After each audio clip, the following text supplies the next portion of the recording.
నమస్తే welcome to BRK news. నేను Manoj. Today analysis చూస్తే ఏపీ లిక్కర్ స్కామ్ కేసులో తీగ లాగితే డొంక కదులుతుంది. ఇట్లాంటి పరిస్థితుల్లో రాజంపేట ఎంపీ పెద్దిరెడ్డి మిథున్ రెడ్డికి నిన్నటి రోజున విజయవాడ ఏసీబీ కోర్టు బెయిల్ మంజూరు చేసింది.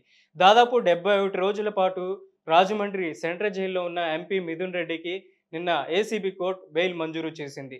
ఆయనకు ఉపరాష్ట్రపతి ఎన్నికల్లో మధ్యంతర ఎన్నికల నేపథ్యంలో ఆయనకి బెయిల్ మంజూరు చేసింది. మధ్యంతర బెయిల్ దాదాపు 6 రోజుల పాటు.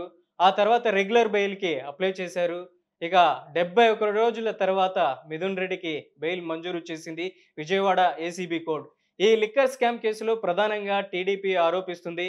గత 2019, 2024 సంవత్సరం గత 5 ఏళ్లలో జగన్మోహన్ రెడ్డి ప్రభుత్వంలో దాదాపు 3,500 కోట్ల రూపాయలు ఏపీ లిక్కర్ స్కామ్ కేసులో అవినీతి జరిగిందనేసి టీడీపీ ప్రభుత్వం ఏదైతే ఆరోపణలు చేస్తుందో ఈ కేసులో ప్రధాన నిందితులైనటువంటి బెవరేజ్ ఎండీ వాసుదేవ్ రెడ్డిని ఫస్ట్ అరెస్ట్ చేయడం జరిగింది. ఆయన వాగ్మూలం, ఆయన స్టేట్మెంట్‌ను కూడా తీసుకోవడం జరిగింది. ఆ తర్వాత వెనువెంటనే రాజ్ కసిరెడ్డి, ఓఎస్డీ కృష్ణమోహన్ రెడ్డి, ధనుంజయ రెడ్డి, పైలా దిలీప్, ఇక రాజంపేట ఎంపీ పెద్దిరెడ్డి మిథున్ రెడ్డి, ఇక బాలాజీ గోవిందప్ప ఇట్లాంటి సుమారుగా 10, 12 మంది వరకు కోర్టు అనేది అరెస్ట్ చేసింది. ఇట్లాంటి సమయంలో రాజంపేట ఎంపీ పెద్దిరెడ్డి మిథున్ రెడ్డికి నిన్నటి రోజున బెయిల్ మంజూరు చేసింది. తాజాగా ఈ కేసులో ఎవరైతే ముద్దాయిలుగా ఉన్నారో వాళ్ళందరికీ కూడా 6 మందికి బెయిల్ మంజూరు చేసింది. ఓఎస్డీ కృష్ణమోహన్ రెడ్డి, ధనుంజయ రెడ్డి, బాలాజీ గోవిందప్ప, హైలా దిలీప్, అలాగే రాజ్ కసిరెడ్డి ఎవరైతే ఉన్నారో వీళ్ళందరికీ బెయిల్ మంజూరు చేసింది. ఈ కేసులో A30గా ఉన్నటువంటి హైలా దిలీప్, అలాగే A31గా ఉన్నటువంటి రాజ్ కసిరెడ్డి, అలాగే ధనుంజయ రెడ్డి, కృష్ణమోహన్ రెడ్డి, ఇక A4 నిందితుడిగా ఉన్నటువంటి పెద్దిరెడ్డి మిథున్ రెడ్డికి, రాజంపేట ఎంపీ పెద్దిరెడ్డి మిథున్ రెడ్డికి ఏసీబీ కోర్టు బెయిల్ మంజూరు చేసింది. ఈ కేసులో ప్రధానంగా దాదాపు 40 మందిని ఏపీ ప్రభుత్వం లిక్కర్ స్కామ్ కేసులో అరెస్ట్ చేసింది. ఈ లిక్కర్ స్కామ్ కేసులో ఆరోపణలు ఎదుర్కొన్నటువంటి వాస్తవాలను పరిశీలిస్తే దాదాపుగా లిక్కర్ స్కామ్ అనేది గత ప్రభుత్వంలో ఏదైతే టీడీపీ నేతలు ఆరోపిస్తున్న విధంగా చూసుకున్నట్లయితే డిస్టిలరీల నుంచి తయారైనటువంటి లిక్కరు డైరెక్ట్‌గా షాపులకే వస్తుంది అనేసి టీడీపీ నేతలు ఆరోపిస్తున్నారు. షాపుల్లో కూడా వైసీపీ సంబంధించినటువంటి ఎంప్లాయీస్‌ని కూడా అప్పటి ప్రభుత్వం నియమించుకోవడం జరిగింది. అక్కడ భారీ ఎత్తున అవినీతి జరిగింది.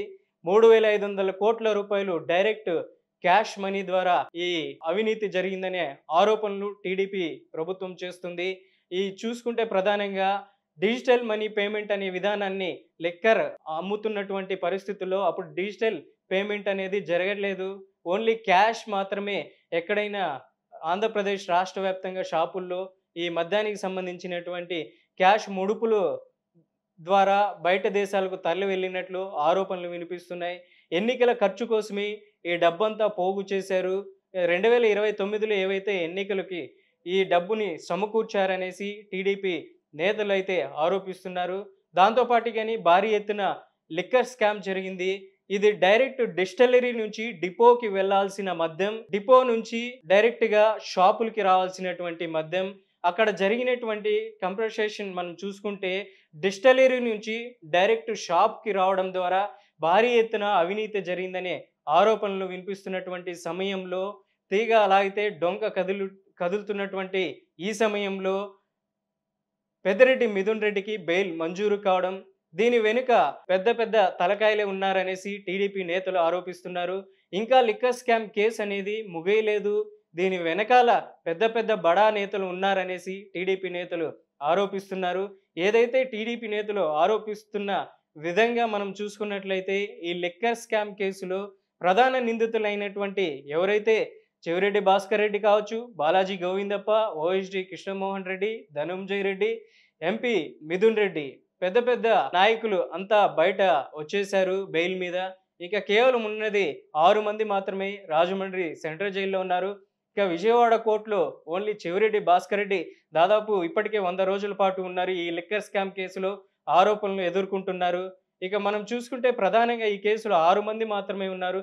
ఇట్లాంటి సమయంలో ఏపీ లిక్కర్ స్కామ్ అనేది పక్కదోవ పట్టిందా అనేది మనం చూసుకున్నట్లయితే ప్రధానంగా వైసీపీ వాళ్ళు ఉత్తుత్తిగా ఈ కేసుని లిక్కర్ స్కామ్ కేసుని, మద్యం కేసుని తెర మీదకి తెచ్చారనేసి వైసీపీ ఆరోపిస్తుంది. ఏదైతే ఈ ఆరోపణలో భాగంగానే దీనికి సంబంధించినటువంటి ఆధారాలు ఏవీ లేవు. అందుకే మేమంతా ఆధారాలు ఏసీబీ కోర్టులో సిట్ ముందు సమర్పించలేదు. సిట్ అయితే సమర్పించలేదు కాబట్టే మేమంతా బయటికి నిర్దోషులుగా వస్తున్నాం. మేము దోషులు కాదు అనేసి వైసీపీ వాళ్ళు ఆరోపిస్తున్నారు. ఇదే విషయంలో టీడీపీ వాళ్ళు ప్రధానంగా ఆరోపిస్తున్నది ఈ లిక్కర్ స్కామ్ కేస్ అనేది ఇంకా ముగియలేదు. మున్ముందు ఉంది ముసల పండగ అనేసి టీడీపీ ఈ లిక్కర్ స్కామ్ కేసుని ప్రధానంగా ఆరోపిస్తుంది.